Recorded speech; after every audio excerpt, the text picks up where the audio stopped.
CMA-CGM, leader mondial du transport maritime et de la logistique, a demandé au groupe GTT de l'accompagner dans un défi hors norme, la construction du premier porte-conteneurs 23 000 EVP propulsé au gaz naturel liquéfié. Une aventure qui a commencé en 2011. Bien avant tous ses concurrents, CMA-CGM est venu nous voir pour commencer à réfléchir à des porte-conteneurs propulsés au GNL. On a travaillé ensuite pendant des années avec CMA-CGM, avec les équipes techniques de CMA-CGM sur cette application. On a creusé le sujet, on a associé de différents partenaires et puis finalement un jour, en 2017, CMA-CGM a décidé d'y aller et a commandé 9 très grands navires, 23 000 boîtes propulsées au gaz naturel liquéfié. Et c'est un défi de taille. 400 mètres de long, 61 mètres de large, 78 mètres de haut. À vide, ils pèsent 70 000 tonnes. Ces navires sont capables de transporter 215 000 tonnes de marchandises en un seul trajet. Avec des dimensions aussi colossales, propulser des navires de manière plus propre est un véritable challenge. Quand CMA-CGM commence à regarder le gaz naturel liquéfié comme un carburant pour le futur, il y a cette intuition que la pression environnementale va aller croissante au fil des années et que le gaz naturel liquéfié est une solution, le carburant de l'avenir. Et ça, c'est visionnaire. Aucun des concurrents de CMA-CGM n'a fait ça à l'époque. Le GNL est extrêmement intéressant sur le plan environnemental. Et c'est ce que CMA-CGM a parfaitement compris. Le gaz naturel liquéfié permet de réduire de 20% les émissions de CO2, de 85% les émissions d'oxyde d'azote, de 99% des oxydes de soufre et les particules. Pour que les méga porte-conteneurs de CMA-CGM puissent traverser la moitié de la planète sans besoin de ravitaillement, il a fallu 9 ans d'études à GTT pour imaginer une cuve capable de stocker une quantité énorme de GNL à bord.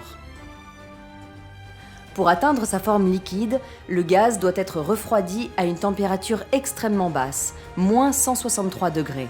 Ainsi transformé, le volume du gaz à l'état liquide est 600 fois inférieur au volume qu'il occupe à l'état gazeux.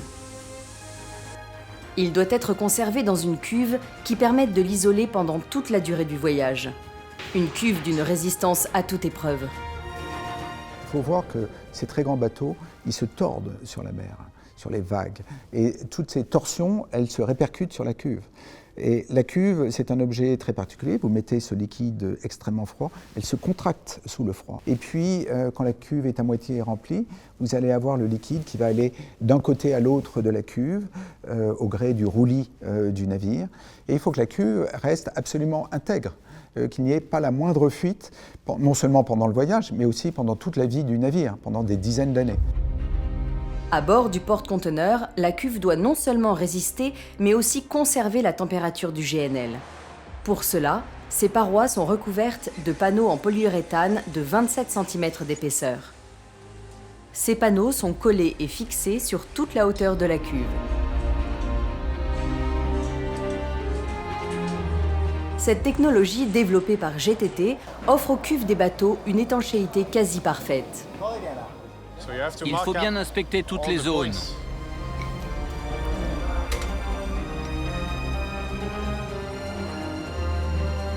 Sur une cuve de cette dimension-là, il y a des dizaines de kilomètres de collage et il faut que tous ces collages soient parfaits.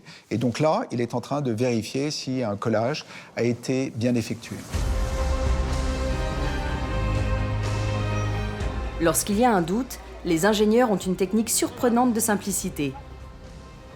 Ils recouvrent la paroi d'eau savonneuse avant de placer dessus un cube en plexiglas. Grâce à une pompe, ils y font le vide. Si des bulles d'air s'échappent, cela prouve que l'étanchéité n'est pas parfaite. Dans ce cas, il faut alors tout recommencer. Les dimensions de la cuve conçue par GTT sont gigantesques. C'est la plus grande jamais construite pour un porte-conteneur. Elle a été conçue pour recevoir jusqu'à 18 000 m3 de GNL, soit la quantité nécessaire pour propulser le navire sur un voyage aller-retour Asie-Europe.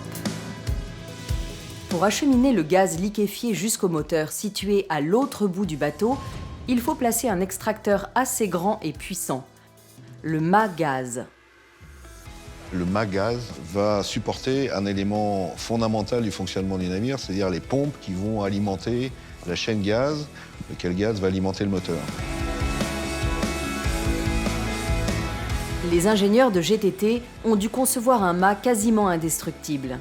Car dans la cuve, les vagues de gaz liquéfié à moins 163 degrés générées par les mouvements du bateau vont percuter le mât situé au centre.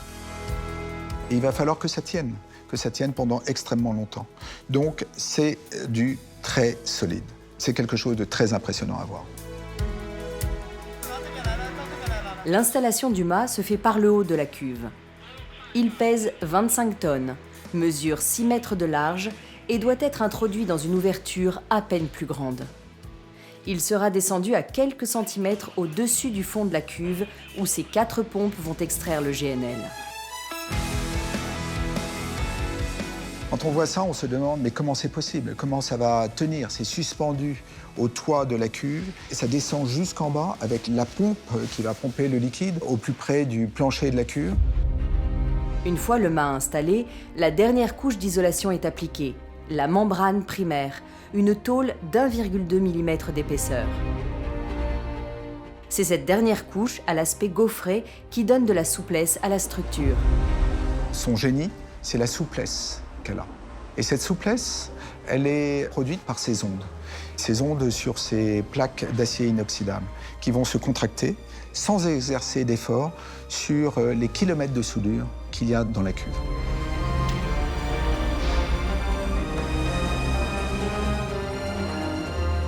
Il aura fallu 8 mois de travail pour donner à la cuve son aspect final. Les ingénieurs inspectent une dernière fois. Aucun débris, aucune poussière ne doit rester prisonnière, car entre le moment de la livraison et la prochaine fois où ils pourront à nouveau y accéder, il va se passer au minimum 5 ans.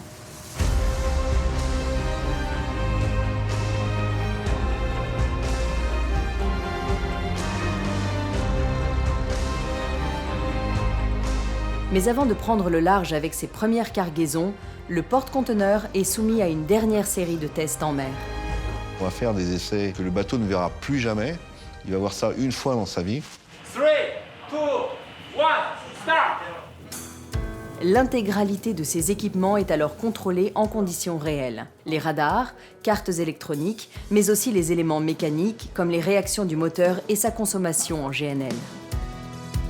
Le moteur principal est réglé à 90% de puissance. Et donc on mesure tous les éléments extérieurs qui peuvent influencer sur la vitesse, comme la direction et force des vagues, de la houle, du vent. Nous, ce qu'on veut, c'est avoir la plus faible consommation possible, et donc la plus faible empreinte environnementale. Aujourd'hui, 90% du transport des biens se fait par voie maritime. 100 000 navires marchands sillonnent déjà les mers. Mieux gérer leur empreinte carbone est donc essentiel pour la planète. Le groupe GTT contribue à relever ce défi environnemental aux côtés de ses partenaires. On fait ça depuis très très longtemps. On a accumulé un savoir-faire, un retour d'expérience sur ces navires en opération. On a accumulé des expertises complètement uniques. On a recours à des générations et des générations d'ingénieurs qui se sont succédés chez nous, qui ont poussé cette technologie à ces niveaux-là. Et aujourd'hui, non seulement on apporte une contribution au verdissement du transport maritime, mais aussi on se permet de rêver encore à de nouvelles étapes au-delà de celle-ci.